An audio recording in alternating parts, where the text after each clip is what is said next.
SPN9 news में आपका स्वागत है और मैं हूं आपके साथ नेहा परिहार। बात हम यहां पर उत्तर प्रदेश की करें तो आपको बता दें, यहां पर उत्तर प्रदेश में समाजवादी पार्टी की अगर बात की जाए तो यहां पर कहीं ना कहीं इधर उधर फैलती नजर आ रही। समाजवादी पार्टी के विधायक भी नाराज है, नेता भी नाराज है और कहीं ना कहीं अगर बात की जाए तो यहाँ मंत्री की भी नाराजगी सामने आ रही है। हम यहाँ पर बात कर रहे हैं अपना दल कमेरावादी की नेता यहाँ पर पल्लवी पटेल। आपकी जानकारी के लिए बता दें कि पल्लवी पटेल जो है इस वक्त अखिलेश यादव से नाराज चल रही हैं, क्योंकि यहाँ पर उनकी एक मांग थी कि राज्यसभा के लिए उनकी माता जी का नाम आगे आना चाहिए, कृष्णा पटेल का, लेकिन ऐसा नहीं हो सका। अखिलेश यादव ने यहाँ पर जया बच्चन के साथ आलोक रंजन का नाम आगे किया और यहाँ पल्लवी की नाराजगी अखिलेश के लिए एक बड़ी मुश्किल खड़ी करती नजर आ रही है।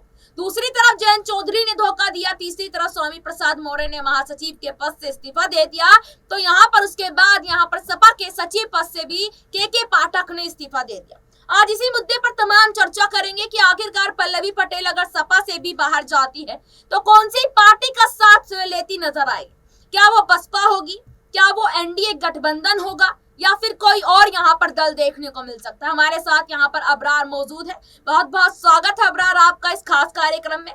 क्या लगता है अबरार आपको कि यहाँ पर समाजवादी पार्टी में आखिरकार ऐसी कौन सी कमियां यहाँ पर देखने को मिल रही हैं कि एक एक कर तमाम नेता जो विधायक हैं वो यहाँ पर कोई सचिव पद से इस्तीफा दे रहा है, कोई महासचिव के पद से इस्तीफा दे रहा है। आखिरकार मामला क्या है?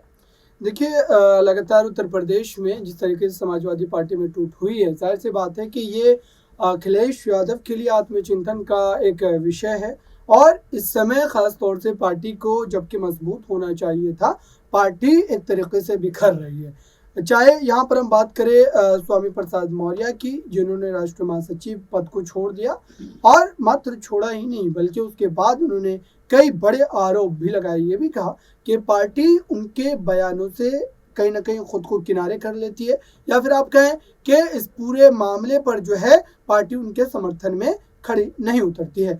वहीं दूसरी तरफ अगर देखा जाए तो एक सवाल ये है कि आखिरकार पल्लवी पटेल जो कि एक मजबूत साथी के तौर पर उनके साथ जुड़ी रही थी, वो आखिरकार इस समय क्यों उनसे अलग थलग हो रही हैं और उनकी ऐसी क्या मजबूरी है। क्योंकि लंबे समय से हम देख रहे हैं कि उत्तर प्रदेश में अखिलेश यादव ये कोशिश कर रहे हैं, उनकी ये कोशिश है कि किसी भी तरीके से इस पूरे गठबंधन को बचाया जाए, लेकिन ये गठबंधन बनने के बजाय लगातार टूटता ही चला जा रहा है। तो ऐसे में पल्लवी पटेल हों या फिर स्वामी प्रसाद मौर्य हों, इन तमाम चेहरों को लेकर के अखिलेश यादव को ये सोचना पड़ेगा, क्या अखिलेश यादव जो है इस समय गलत दिशा में राजनीति कर रहे हैं। क्योंकि राज्यसभा के लिए जो 3 चेहरे भेजे गए उनको लेकर के भी प्रश्न खड़े हो गए थे, उनको लेकर के भी सवाल पूछे जा रहे थे। खासतौर से जो अल्पसंख्यक समुदाय जो उनके समर्थन में हमेशा खड़ा रहता है, उनको भर भर के वोट करता है, उसने ये सवाल खड़ा कर दिया है। एक बड़ा चेहरा माफिया बरेली का एक बड़ा चेहरा जो ये दावा करता है कि अखिलेश यादव को उन्होंने पत्र भी लिखा और ये कहा कि आप अगर मुसलमानों का वोट लेते हैं तो आपने राज्यसभा भेजने के लिए कम से कम 2 मुसलमानों का चेहरा क्यों नहीं रखा।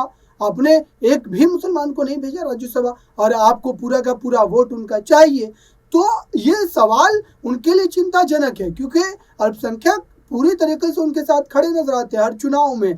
तो ऐसे में सवाल जया बच्चन को लेकर के भी है, चिंतन मंथन का विषय जो है वो जो है यहाँ पर पल्लवी पटेल को लेकर के भी है, स्वामी प्रसाद मौर्य को लेकर के भी। अब सोचिए कि जया बच्चन को जब राज्यसभा भेजा जाता है तो जया बच्चन की वजह से समाजवादी पार्टी को कौन सा बड़ा राजनीतिक लाभ मिल रहा है, या फिर वो राजनीति में कितनी ज़्यादा सक्रिय रहती हैं।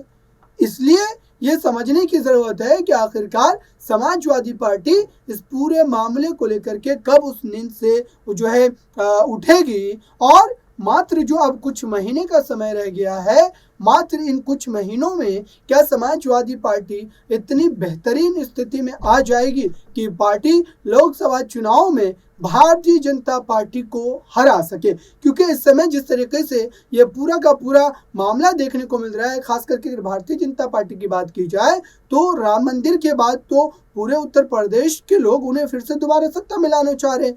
तो जो है अखिलेश यादव को, पूरी की पूरी समाजवादी पार्टी को ये तय करना पड़ेगा, ये सुनिश्चित करना पड़ेगा कि आखिरकार 2024 के चुनाव के लिए उनकी रणनीति क्या है, उनकी नीयत क्या है और किन मुद्दों के साथ वो मैदान में उतरना चाहते हैं। क्योंकि अगर उनके जो दल के लोग हैं, उनके जो साथी संगठन के लोग हैं, वो इस तरीके से बगावत करते रहें तो पार्टी पूरी तरीके से जो है धराशायी हो जाएगी और जीत उनके हाथों से बहुत दूर निकल जाएगी। बिल्कुल, यहाँ पर पार्टी पूरे तरीके से धाराशाही हो जाएगी और जीत उनके हाथों से निकल जाएगी। अगर हम बात करें यहाँ पर समाजवादी पार्टी की, तो जब से उत्तर प्रदेश का विधानसभा चुनाव है तब से कहीं ना कहीं यहाँ पर समाजवादी पार्टी जो है खाई की तरफ कहीं ना कहीं गिरती जा रही है। अगर बात की जाए मुलायम सिंह यादव के वक्त की, तो यहाँ पर एक वक्त पर मुलायम सिंह यादव ने पार्टी को इतनी ज्यादा तवज्जो देकर पार्टी की छवि को आगे बढ़ाया था, लेकिन अखिलेश यादव से कहीं ना कहीं पिताजी के जाने के बाद ये पार्टी संभल नहीं रही है। दूसरी तरफ यहाँ पल्लवी पटेल की अगर हम बात करें, अपना दल कमेरावादी, तो बता दें आपको पल्लवी पटेल यहाँ पर आगे क्या कदम उठाएगी इस बारे में तो अभी कोई जानकारी नहीं है। लेकिन यहाँ पर ये चर्चा तेज है कि पल्लवी पटेल की बहन अनुप्रिया पटेल जो कि एनडीए के साथ है, अपना दल सोनेनाल की नेता जो यहाँ पर है और वो केंद्रीय राज्य मंत्री भी यहाँ पर है। तो अबरार, आपको क्या लगता है, एक छोटा सा सवाल यहाँ पर लेना चाहेंगे कि पल्लवी पटेल अपनी बहन अनुप्रिया पटेल की तरफ, एनडीए की तरफ यहाँ पर रुख कर सकती है क्या भविष्य में?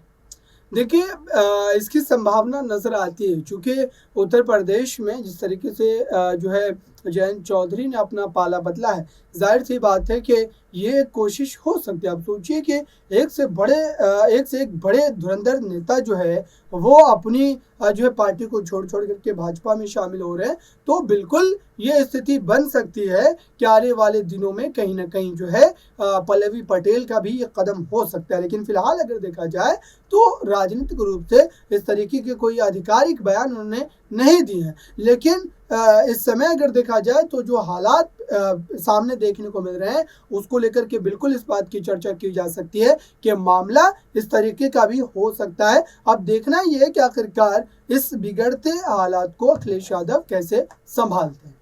बिल्कुल, यहाँ पर इस बिगड़ते हालात को आखिरकार अखिलेश यादव कैसे संभालेंगे, ये एक बड़ा सवाल यहाँ पर उठ रहा है। क्या यहाँ पर स्वामी प्रसाद मौर्य और दूसरी तरफ यहाँ पर पल्लवी पटेल दोनों मिलकर यहाँ अखिलेश का खेल बिगाड़ेंगे, समाजवादी पार्टी का खेल बिगाड़ेंगे? ये देखना काफी ज्यादा दिलचस्प होगा। इस रिपोर्ट पर आप क्या राय रखते हैं, कमेंट बॉक्स में जरूर बताएं और देखते रहिएगा SPN9 न्यूज। धन्यवाद।